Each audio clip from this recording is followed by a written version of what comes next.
After spending just over 25 hours with Baldur's Gate 3, I wanted to give my first impressions because this is a game that is very special already, and I've only just scratched the surface of what you can do when it comes to the story.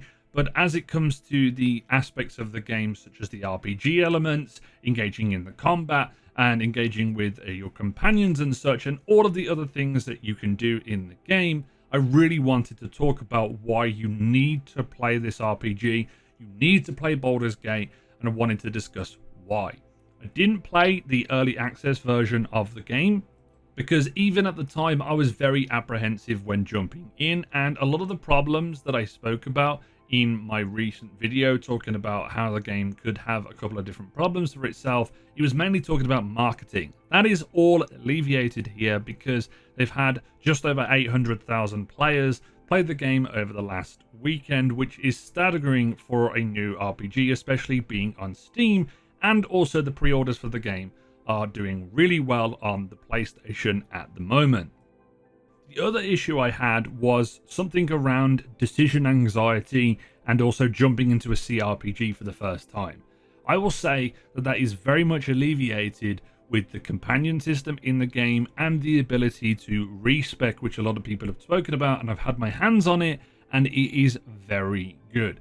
All of the stats in the game are explained when you hover over them. They're also explained when you are doing a specific attack, how the dice rolls work, how the tutorial is set up. You could have tips and hints on at all times, which is very, very helpful, especially in combat. And the complexity of the game is very much simplified, especially if you have a little bit of knowledge of D&D, which I have a very limited knowledge. I've only watched campaigns, but the main thing is I remember certain things that the players in those campaigns were doing, and I remember certain spells, how they work in the game, which is a bit of a translation. It is a condensed down version of the 5e version of D&D, but it is a fantastic game to understand and fantastic game to learn, so I really recommend jumping in. The biggest selling point of this game is Larian's ability to let the player have imagination in their choices, in how they engage with combat, how they interact with characters, and ultimately leaving the player to their own devices and giving them fun devices that you think would be pretty cool. There's certain things that you can do in the game if you're creative enough that, if you set them up right, are fantastic. So let's first talk about when it comes to choice with your player. You start out by picking a class. I went with a paladin because I wanted to roleplay being this like virtuous knight, or basically smiting everything. And you may think, okay, I'm going to be a little bit limited by, what I can do in combat. But no, the respec system is there to be able to completely change your setup at any given point. The only thing that you probably won't be able to change is your background and some of your proficiencies. But the other great thing is that your shortcomings with whatever class you pick are alleviated by the companion system. So far in my game, I have ran into almost every other class that you can play with, that being Asterion, being a rogue, a cleric in Shadowheart, the fighter, I think it's Laziel or Lazel, I don't know how to pronounce her name, basically the Githrakian, the wizard Gale, the warlock, and you also get some druid companions as well a little bit later on, and someone that can help you in combat. But it's fantastic to see a wide variety. And also shout out to Karlak, the amazing barbarian tiefling, and I can't wait to see how her story evolves. That is the key thing. You don't have to do any of this. You don't have to explore any of their stories. You don't have to talk to them when you go to your camp. There will be specific dialogues, but Larian gives you the option to. It doesn't lore dump you with a bunch of stuff that you may not think you need to know, and you have to remember all these things. But if you're invested in the characters, you will be invested in the story, and it does that by giving you the option to. And it isn't just your companions. It goes into combat. Anything that you think you can do, you can do. If you want to push over an enemy in a specific way, you can. I went up behind an enemy with a scroll gust of wind with my rogue and blew an enemy off a rooftop, which put them prone, which then I was able to hit them with my melee characters. I was then also able to combine water on the floor with electricity spells, and there's more to it than just that.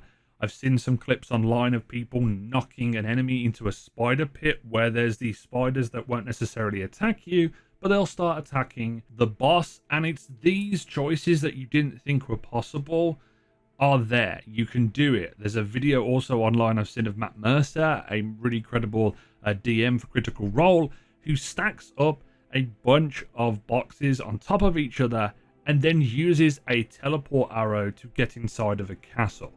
It's just so many things that are D&D related, but that give you that option, those choices. They are there. And I found myself a lot of times thinking back to Mass Effect 2 and Mass Effect 3, the early Bioware games, because I didn't play a lot of them when I was younger because I didn't appreciate the level of depth that they went to. And Baldur's Gate does that. Larian has done that here with the game. Player choice is also very apparent when it comes to how you approach the story and how you engage in questing. The game doesn't force you to do quests. It kind of goes, here's a carrot. Do you want to follow it? Is this interesting enough? You can go and do it. Is there side things? I have spent so much time during Act 1 of the game not doing the main story and doing a bunch of different side stuff because I thought, hey, that's fun. Why not we go and do that? Because of these cool interactions that you have in conversations, in combat, you feel like you can experience something different every single time. And that's without saying you can replay this game and have a completely different approach with a completely different character, different way of doing things, and you could get a completely different scenario.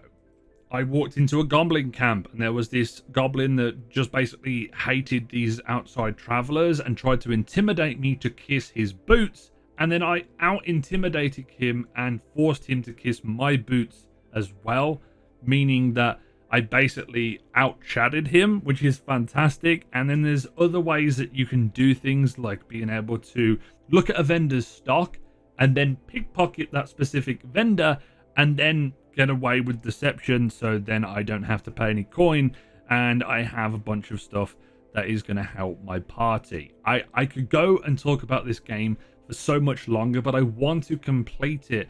Unfortunately, I won't have the time to, because as of this video is live, I am currently on my little content break to be able to recuperate, recharge the batteries, and Baldur's Gate has come at the best and / worst time. The reason why I think it's come at the best time is because, at least for me, this game shows the level of depth and quality that is needed from big budget AAA developers. I'm not saying that big developers don't work that hard, but I'm saying that this sets a very, very incredible standard that I don't think anyone's going to hit for a very long time. And I was getting tired of broken, incomplete games with not a lot of sustenance, live service games. And if you don't want any of that, then I think, and you just want like a classic RPG experience, then I think Baldur's Gate is going to be for you. And here's the kicker.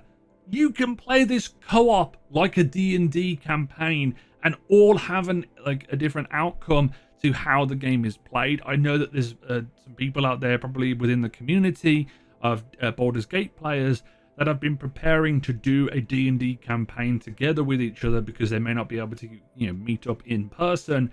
And this is a fantastic way to say it. If I had to sell this game to people, I would say take D&D, condense it down a little bit, even though it's still quite expansive, and make it for a video game that is easily digestible for people that may not be interested in D&D. I wholeheartedly want to get into D&D thanks to this game. I want to get into more CRPGs thanks to this game, and I've only played 25 hours.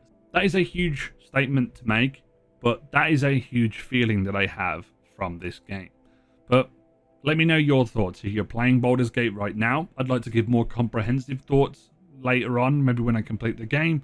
But I really wanted to get this video out before I went on my little break, because this game deserves it. This game is definitely, most importantly, going to give everything else a run for its money when it comes to Game of the Year, and I wouldn't be surprised if it did win it.